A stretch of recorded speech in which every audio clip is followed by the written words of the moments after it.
Ah, acho que agora deu certo. Estava tentando Agora ativar o sim. microfone. Obrigado, Leandro. Bom, Imagina. vamos lá. Deu certo, né, finalmente. Que Mas, bom. então, repetindo, né, Leandro, se você quiser passar já para o próximo, daí eu contextualizo aqui para a gente ir ganhando, né? Vamos lá. Então, agradecer novamente o convite. Eu acho que foi até bom eu ficar depois do Ricardo e do Alberto e deixando ele por último, talvez, estou brincando dele, mas é porque o que o Alberto e o Ricardo trouxeram, eu acho assim que é muito importante para o que eu posso trazer, que eu quero trazer aqui para contextualizar. Porque esse aperfeiçoamento, ele não traz só as questões técnicas, né, as questões que teórico-práticas que a gente sabe, entende da fisiologia ou dos dispositivos, mas também de um contexto para a gente entender qual que é a importância da atenção domiciliar. Mas antes de eu entrar nesse quesito, eu queria me apresentar. Algumas pessoas podem me conhecer, outras não, mas enfim, eu sou Tarcísio Aquino, sou mineiro, moro aqui em Brasília, e eu queria trazer para vocês a importância da quantificação do atendimento de pacientes complexos na atenção domiciliar.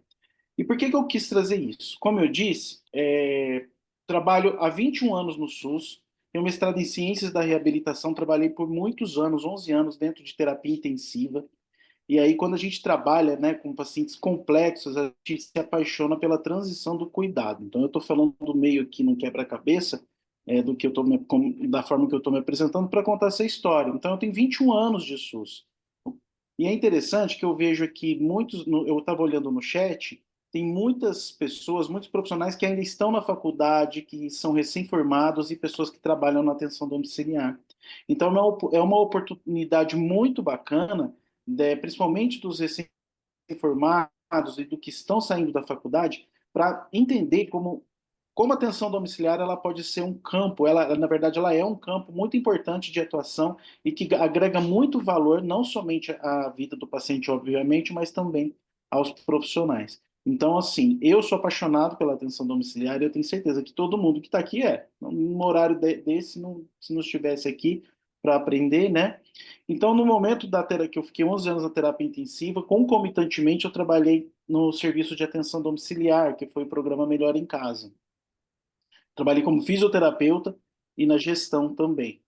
E, ao mesmo tempo, trazendo um pouco desse conteúdo, né, do conhecimento nas faculdades de fisioterapia e outras da área da saúde. Hoje, tudo isso, todo esse caminho me fez o quê? A trabalhar muito no conceito de transição de cuidado mesmo, principalmente com o foco do fisioterapeuta na atenção domiciliar. E é importante que a gente tenha o conhecimento um pouco dessa questão mais complexa, né, do ambiente mais complexo. Ah, eu vi aqui Graziella do Melhor em Casa, fico feliz, tem gente do Melhor em Casa aqui. Desse perfil mais complexo, porque eu vou falar algo aqui que é muito importante. A atenção domiciliar, gente, ela nos próximos anos será o principal ponto de atenção da rede de atenção à saúde. Ou, se isso não acontecer, nós vamos deixar de ter sustentabilidade nas nossas políticas públicas e precisamos olhar com muita atenção para a transição do cuidado com foco na atenção domiciliar. Por isso que a gente também está trazendo nesse contexto a Política Nacional de Cuidados Paliativos, né, que tem uma abordagem muito no contexto domiciliar que Anderly vai trazer para a gente, tenho certeza, na próxima palestra.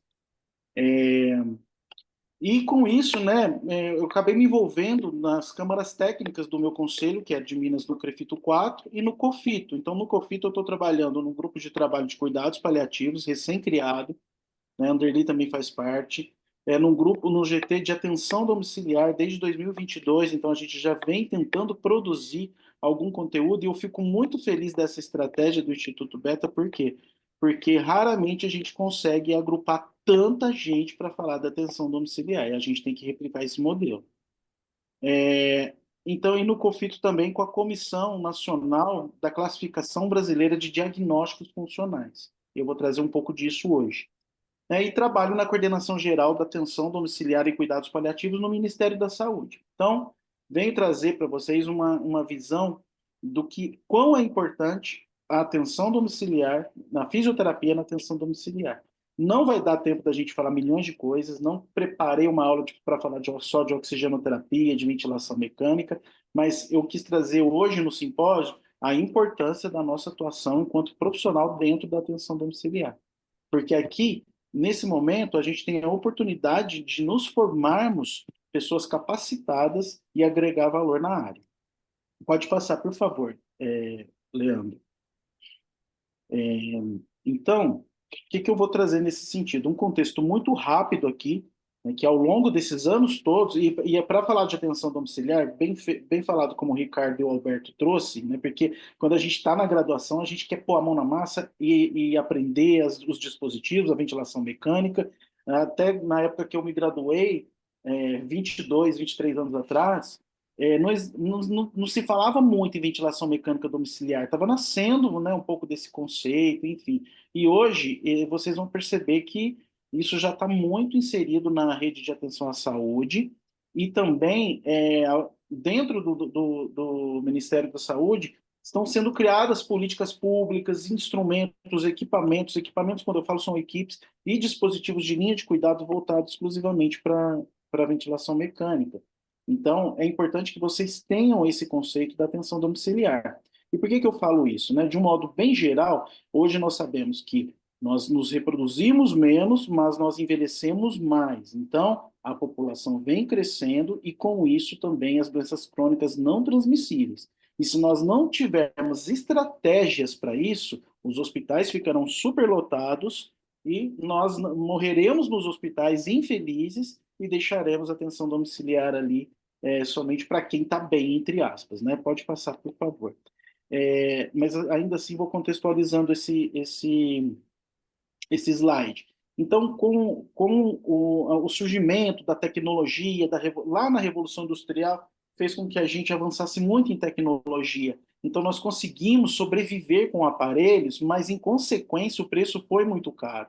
As pessoas começaram a se tornar residentes hospitalares. Então, a gente precisava sair do hospital de alguma forma, mas não conseguíamos. E agora, gravem essa palavra. A primeira coisa que eu vou dizer nesse momento é relacionada à nossa funcionalidade. O fisioterapeuta conhece diagnóstico, conhece CID? Conhece. Mas a gente tem que entender o que a gente tem que trabalhar. Por quê? Porque o paciente, quando ele sai do hospital com déficit funcional muito grande, com uma fraqueza de adquirida em UTI, sarcopenia, fraqueza muscular respiratória, fraqueza muscular periférica, o que acontece? Não importa o CID de origem, é importante que eu conheça assim, o que levou ele a isso. Mas eu preciso saber do quê? Do acometimento funcional que esse paciente apresenta para que eu consiga ter uma assertividade no tratamento. Né? Não é aquela 3 de 10, não é, né, soprar a velhinha, não. É projeto terapêutico bem elaborado. E o ruim de que, eu não quero falar essa palavra ruim, mas o incômodo é que se a gente não tiver o foco que a atenção domiciliar é uma área de atuação que precisa ter um caráter especial, de especialidade mesmo, a gente não vai sair do lugar. E geralmente, quando a gente sai da faculdade, o primeiro lugar que a gente trabalha onde é? É batendo na porta da casa da tia para começar a atender. Né?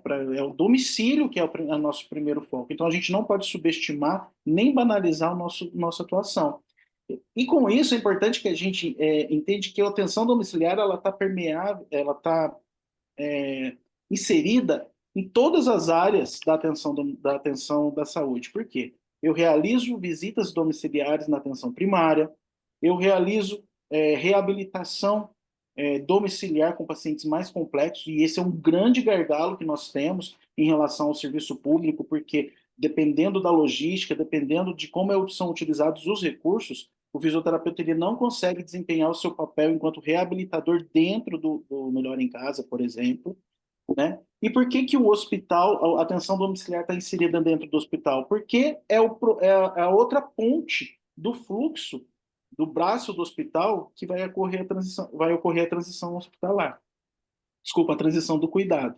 Então, é isso. Então, no que a gente precisa focar? No que a gente precisa trabalhar enquanto profissional? Vocês que estão se formando agora, prestem atenção nisso. A gente precisa o quê? Se capacitar. Tem interesse para atenção domiciliar, começa a entender exatamente como o Ricardo trouxe e o Alberto, né? Primeiro, conhecer fisiologia. Sem a fisiologia a gente não faz nada. Estava conversando com a Anderlia, acho que foi ontem, né? Não adianta a gente ter o aparelho mais moderno do mundo, o ventilador premium, se você não sabe a ventilação mecânica, os princípios básicos da fisiologia e de ventilação mecânica, você não vai aprender mesmo. Aliás, você não vai conseguir evoluir. E com isso eu preciso o quê? Me capacitar. E com isso eu preciso o quê? Entender quais são os eixos de capacitação, de atuação, na verdade, que eu tenho na atenção domiciliar. Porque eu vou integrar não somente na atenção à saúde como profissional fisioterapeuta. Eu vou o quê? Interagir com familiar, com crenças de familiares, com lugares com vulnerabilidade, com cuidadores e também, principalmente, não principalmente, mas não menos importante, com outros profissionais.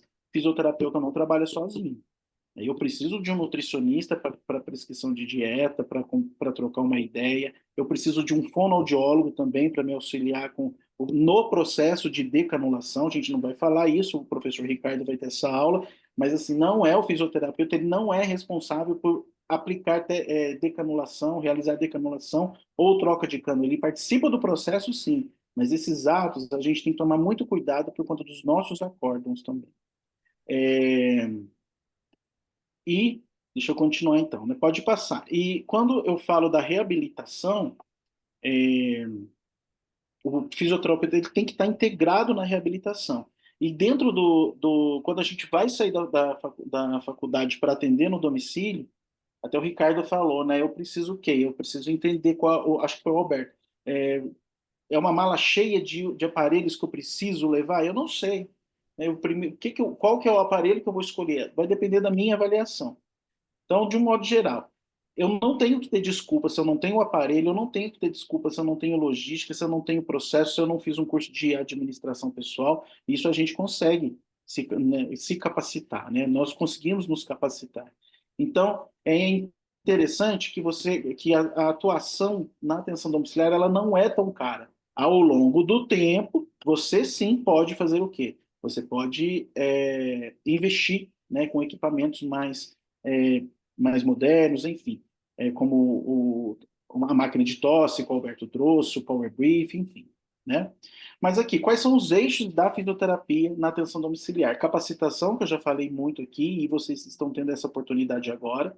O ambiente, eu preciso conhecer o ambiente do paciente, então eu preciso ver se ele tem infraestrutura para receber um ventilador mecânico domiciliar, se eu tenho como colocar um oxigenoterapia domiciliar, enfim. E não só isso, a crença do paciente, qual é o núcleo familiar dele, é, enfim, envolve um contexto muito complexo que vai muito além da fisiologia.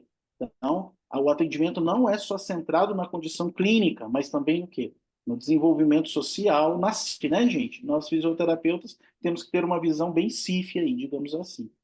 Temos que ter um eixo de segurança, então nós temos que ser capazes de identificar riscos, gerenciar riscos, é, contextos, né, de remoção, de urgência, emergência, não somente nas ações, mas também no contexto geral do familiar. Capacitar cuidador, capacitar familiar, e a intersetorialidade, que é essencial para quê? Porque eu preciso conhecer os pontos da rede no qual eu trabalho, independente se é do setor público ou privado, ou suplementar, e também os outros profissionais. Eu preciso fazer o quê? É, trabalhar o quê? Com a parceria com outros profissionais. Acho que eu estou vendo uma polêmica em relação à troca de cânulas. Não, gente, eu não quis dizer que o profissional fisioterapeuta não participa da decanulação. Ele faz a avaliação de força muscular respiratória, ele faz a avaliação de força muscular periférica, ele verifica a permeabilidade de vias aéreas, mas o nosso acórdão do COFIT é muito claro. A responsabilidade multiprofissional não é só do fisioterapeuta. E isso é um tema que a gente não vai discutir muito aqui agora, mas eu acho que já gera um pouquinho de provocação para vocês conhecerem o nosso aperfeiçoamento, né? Pode passar. Pode passar, por favor, Leandro. Em si, outra coisa. Então, e é interessante que a atenção domiciliar, ao longo do tempo, ela foi se tornando, é, foi assumindo uma certa característica regulamentada, principalmente no setor público. Então, nós temos, né, a atenção domiciliar já regulamentada desde 2011 e recentemente, no ano passado, nós tivemos uma atualização da portaria que traz esses contextos, e eu quis chamar atenção aqui está até grifado em vermelho, porque faz parte das diretrizes definir protocolos e indicadores assistenciais, bem como alinhar fluxos de alta e transferência do SAD para outras equipes. O COFITO também traz a sua resolução de 565, que antes era de 2000, e eu não me lembro exatamente a data, mas em 2023 ela foi atualizada, nós participamos da regulamentação, e nela também, na resolução, ela traz vários critérios que a gente tem que conhecer, a gente vai ser apresentado, vão ser apresentados no aperfeiçoamento, e inclusive a questão de indicadores. Vocês vão começar a entender por que eu estou falando isso. Pode passar, por favor? Tem que ser rápido, né? E aqui, gente, assim, eu quis trazer assim uma questão. Como que eu poderia mostrar para vocês que quantificar a nossa qualidade, a qualidade do nosso atendimento é importante, mas de um modo prático? Então, eu quis trazer um caso clínico, no qual eu conduzi há algum tempo atrás, eu acho que foi bem pouco após a Covid, e nesse momento aqui, só para contextualizar rapidinho, era um senhor idoso, eu esqueci de colocar a idade dele aí, de quase 80 anos. É um PO de gastrectomia subtotal com tratamento de peritonite, enfim, ele veio com um histórico oncológico, ele ficou internado na UTI por 34 dias e muito mais tempo depois na enfermaria, mas assim, qual foi o contexto? Foi acionado o programa Melhor em Casa naquele momento para quê? Para que nós fizéssemos uma transição do cuidado desse paciente com uma abordagem paliativa. E naquele momento a gente ainda tinha uma visão, a gente não, muitas pessoas ainda tinham uma visão que o cuidado paliativo era só na finitude de vida. E olha que legal o que aconteceu com esse paciente. Quando eu, como fisioterapeuta, fui avaliar, realmente fiz a avaliação física, como o Ricardo trouxe, a ausculta, enfim, tudo mais, identifiquei junto à equipe, né, com um plano terapêutico e depois um projeto terapêutico singular, o que que eu iria realizar. Então, eu já identifiquei o que que eu iria fazer com esse paciente num contexto de abordagem paliativa. Já realizávamos a reabilitação paliativa sem mesmo conhecer muito esse contexto, que era proporcionar o quê? Autonomia e qualidade para esse paciente. Então, o objetivo inicial era a abordagem paliativa, mas em determinado momento, nós percebemos que esse paciente começou a evoluir bem. Leandro, se você acionar, por favor, o vídeo, enquanto eu falo, acho que fica interessante de ver como o ambiente ele é importante, né? E a segurança, a intersetorialidade, tudo isso nesse vídeo e a capacitação. Então, uma equipe toda fez a transferência, olha o acesso à casa do paciente, escadas. Não foi nem o SAMU que levou, né? Nós tivemos o apoio do Corpo de Bombeiros, enfim, o paciente ele estava com AMBU em oxigenoterapia, queria ser o quê? Ele estava em utilização de ventilação mecânica domiciliar. Pode passar, por favor. E por que que eu coloquei o CID em vermelho? Por quê? Porque naquele momento exato, o CID não era tão importante, mas sim a capacidade funcional dele. O que que ele precisava. Então, ele chegou no domicílio com ventilação mecânica domiciliar, oxigenoterapia domiciliar, mas nesse momento, pode colocar o vídeo, por favor. Nesse momento, esse vídeo, quando eu tive esse vídeo, ele já estava no processo de desmame de ventilação, então eu acionei um pouquinho. Então, nesse momento, a gente vai ter as aulas de ventilação mecânica, de oxigenoterapia. Então, nesse momento, nós tivemos aqui. Eu comecei a perceber que esse paciente ele começou a apresentar saindo do desempenho funcional para capacidade funcional. E eu falei, eu preciso quantificar isso, porque eu preciso mostrar para todo mundo que ele está evoluindo, não somente de uma avaliação subjetiva, mas que eu possa contextualizar isso e comprovar que esse paciente ele pode sair desse leito. E aí eu trabalhava também na UTI, eu adaptei um programa, né, desculpa, um protocolo de desmame de ventilação mecânica domiciliar, porque não existe, então a gente, né, enfim, desenvolvemos, e ele, na verdade, ele não precisou nem avançar no quinto dia, eu consegui evoluir com o desmame de ventilação dele, e foi desmame de ventilador mecânico e de oxigênio, foi no Natal, a família disse que foi o grande presente da vida deles, né, e foi muito legal, porque a filha, que tinha um contexto psiquiátrico, era cuidadora. Hoje eu sei que ela fez técnica de enfermagem porque disse que esse nível de atenção mudou a vida dela também. Então vocês percebem aonde nós chegamos, quem nós alcançamos. Pode passar, por favor. Lembrando que essas imagens e esses vídeos têm, né, têm autorização para apresentar. E aí, engraçado não, o surpreendente foi que a partir do momento que ele foi se desenvolvendo, né, é, como na sua evolução clínica, eu trouxe o quê? Do desempenho funcional, que era só a MIF que eu utilizava. Quando eu percebi que ele conseguia apresentar movimento, eu falei, opa, vamos trabalhar, vamos prescrever exercício, vamos fazer exercício. Então eu comecei o quê? A prescrever exercícios, capacitar o familiar para me ajudar depois de todo o desmame. Nesse momento ele ainda tem cânula de traqueostomia. E aí eu aqui nesse vídeo eu estou mostrando para vocês um teste, né, de sentar e levantar da cadeira 5 vezes. E aqui pode seguir, não tem problema. E aqui é o momento, eu não coloquei o vídeo nessa imagem da traqueostomia, mas aqui é quando a médica está tirando a cânula de traqueostomia, mas nesse momento estávamos eu, a médica, um enfermeiro e um técnico de enfermagem. A gente não realizava a decanulação em domicílio sem esses 4 membros da equipe.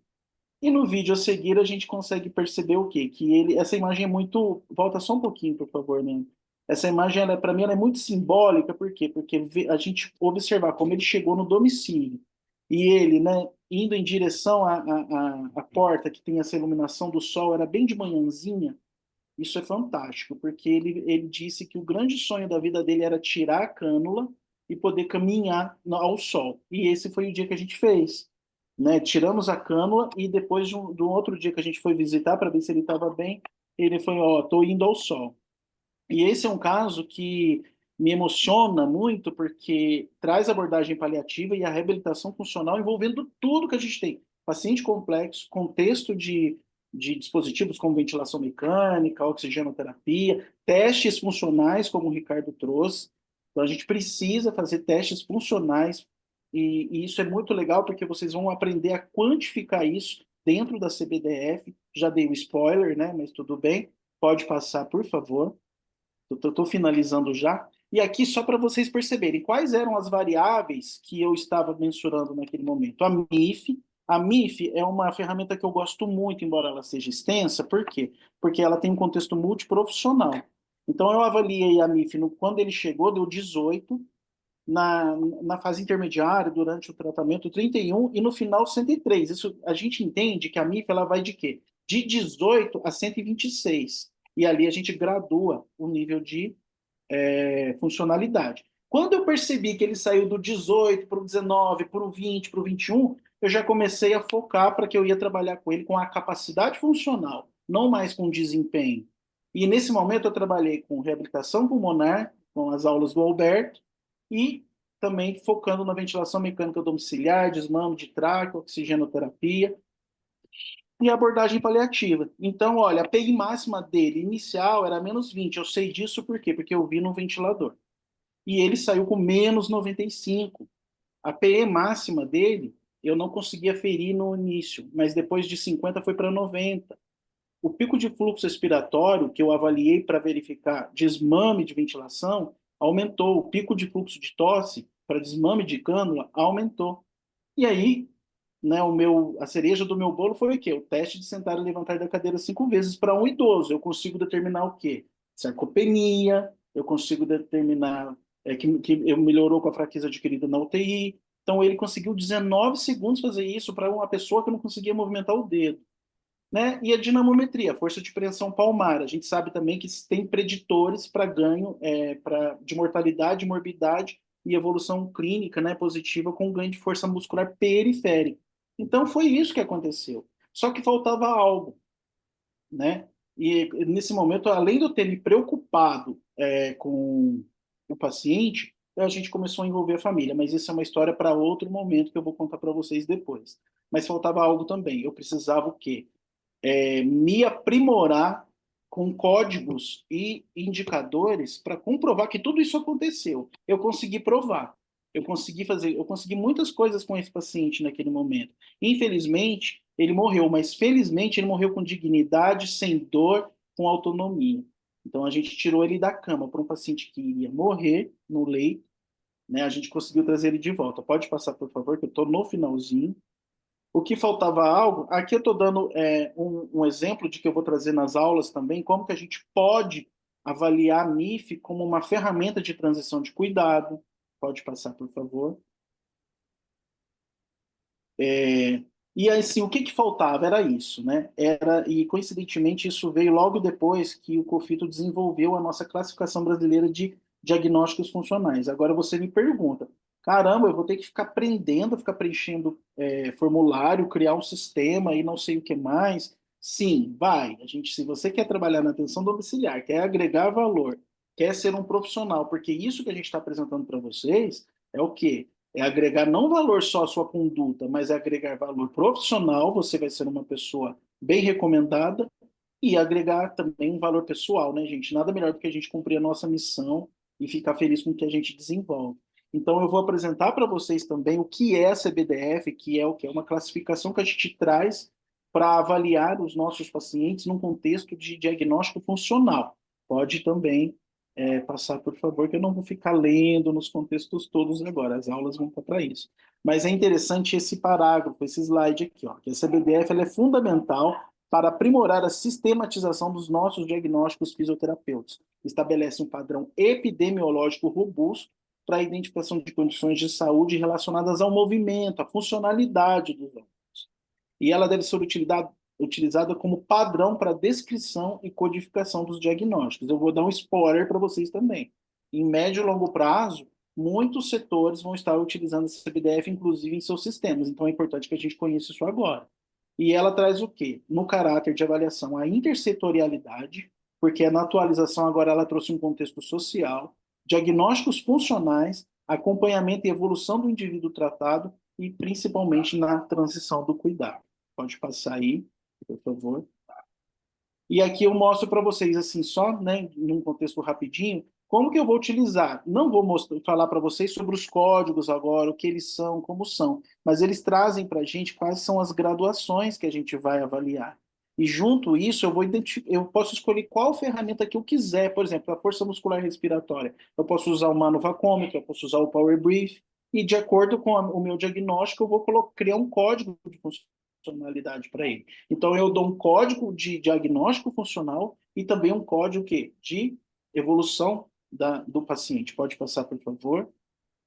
Um outro exemplo são os testes funcionais, voltados para o sistema cardiovascular também, teste de sentar e levantar da cadeira. E eu vou apresentar vários para vocês, várias possibilidades que a gente pode estar utilizando no domicílio. Pode passar, por favor. Então, para finalizar, o que que é? Por que que eu tenho que quantificar? Que foi a provocação que eu quis fazer aqui. Porque eu preciso aprimorar um fluxo de trabalho com avaliação, com registros em prontuário, passagem de plantão e evolução do paciente. Eu consigo quantificar isso. E por que mais? Porque eu tenho uma missão, eu faço o que eu gosto, eu ganho propriedade profissional, ganho valor, saúde agregada em valor, baseada em valor, não é só o monetário, mas também a qualidade do seu atendimento, e com isso você consegue o quê? Comprovar a qualidade do seu atendimento por números, por evidências. E a satisfação pessoal, né, gente? Isso é bacana, assim. Eu sou muito feliz no que eu faço. E pode passar também, por favor, que eu acho que é o último slide. Aqui está o meu Instagram, podem entrar em contato, tem um grupo novo agora no WhatsApp para a gente, né, conversar. E eu sempre coloco essa imagem aí, já está ultrapassada, mas assim, essas hemoglobinas é para a gente saber interpretar exames. O raio-x também, exames de imagem. Prescrever a fisioterapia, os exercícios terapêuticos e gerar indicadores, porque só assim eu vou pegar um microfone e falar, olha, gente, eu consigo comprovar a assistência, a qualidade da minha assistência, tá bom? Então, que é isso, eu queria agradecer a oportunidade, tomara que eu tenha agregado algum nível de conhecimento aqui, interesse, porque é assim que a gente vai conseguir avançar, tá bom? Obrigado, gente. Professor Tarcísio, parabéns, viu? O pessoal está emocionado aqui com a sua apresentação, com o paciente, com a evolução do paciente também. Olha, parabéns mesmo. A- Obrigado. Tudo no setor Agregou, público. parabéns, muito bom, valeu mesmo. Olha aí. Obrigado.